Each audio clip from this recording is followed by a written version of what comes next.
have the cards right now. With us, you start having not playing cards. Right now, you don't have. You're playing cards. Mr. President. You're playing cards. Serious. You're gambling with the lives of millions of people. You're gambling with World War III. You're gambling with World War III.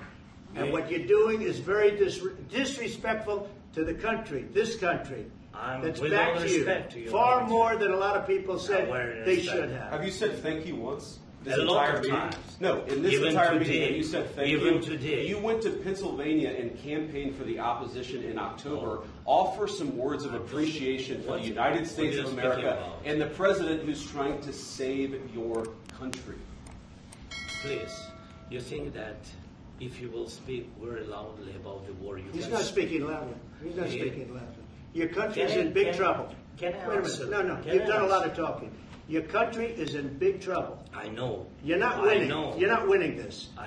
You have a damn good chance of coming out okay because of us. Mr. President, we are staying in our country, staying strong from the very beginning of the war. We've been alone, and we are thankful. I said thanks you haven't in been this alone. cabinet, and not only in this cabinet. We gave you, through this stupid president, $350 billion. You voted we gave for you your military equipment, and you men are brave, but they had to use our military. What about if you didn't have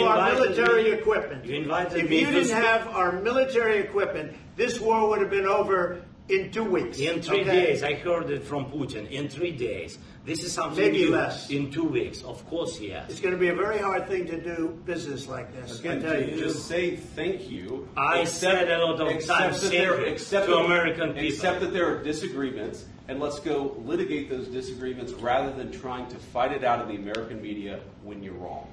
We know that you're wrong. But you see, I think it's good for the American people to see what's going on. I understand, sir. I think it's very important. That's why I kept this going so long. You have to be thankful.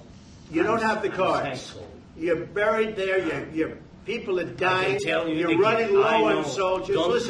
You're running low on soldiers. It would be a damn good thing. And then you tell us, I don't want a ceasefire. I don't want a ceasefire. I want to go and I want this. Look. If you could get a ceasefire right now, I tell you, you'd take it so the bullets stop flying and your men stop getting killed. Of course, we want to stop the war. But you're saying you don't want a ceasefire? But I said to you, I want a ceasefire. With guarantees. Because you'll get a ceasefire faster than an agreement. Ask our people about ceasefire, what they think. That wasn't with me. That wasn't with me. That was with a guy named Biden, who was not a smart person. That was with Obama. It was your president. Excuse me. That was with Obama, who gave you sheets, and I gave you javelins. Yes. I gave you the javelins to take out all those tanks. Obama gave you sheets. In fact, the statement is, Obama gave sheets and Trump gave javelins. You got to be more thankful, because let me tell you, you don't have the cards. With us, you have the cards. But without us, you don't have any cards. One more question to Mr. Vice President. I'm sorry. It's going to be a tough deal to make because the attitudes have to change. What if Russia breaks ceasefire? What if Russia breaks peace talks? What do you do then? I understand that it's a heated conversation right now. What are you saying? She's asking, what if Russia breaks the ceasefire? What if anything? What if a bomb drops on your head right now? Okay? What if they broke it? I don't know. They broke it with Biden because Biden, they didn't respect him. They didn't respect Obama. They respect me. Let me tell you, Putin went through a hell of a lot with me. He went through a phony witch hunt where they used him and Russia.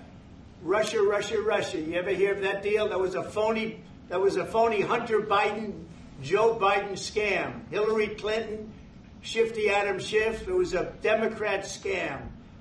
And he had to go through that. And he did go through it. We didn't end up in a war. And he went through it. He was accused of all that stuff. He had nothing to do with it. It came out of Hunter Biden's bathroom. It came out of Hunter Biden's bedroom. It was disgusting. And then they said, oh, the laptop from hell was made by Russia. The 51 agents. The whole thing was a scam. And he had to put up with that. He was being accused of all that stuff. All I can say is this. He might have broken deals with Obama and Bush, and he might have broken them with Biden. He did, maybe. Maybe he didn't. I don't know what happened. But he didn't break them with me. He wants to make a deal. I don't know if you can make a deal. The problem is I've empowered you to be a tough guy. And I don't think you'd be a tough guy without the United States. And your people are very brave. But you're either going to make a deal or we're out. And if we're out, you'll fight it out. I don't think it's going to be pretty, but you'll fight it out. But you don't have the cards. But once we sign that deal, you're in a much better position. But you're not acting at all thankful. And that's not a nice thing. I'll be honest, that's not a nice thing. All right, I think we've seen enough. What do you think? What's this negotiation?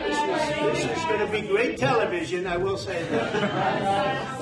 All right. We'll see what we can do about putting it together. Thank you, sir.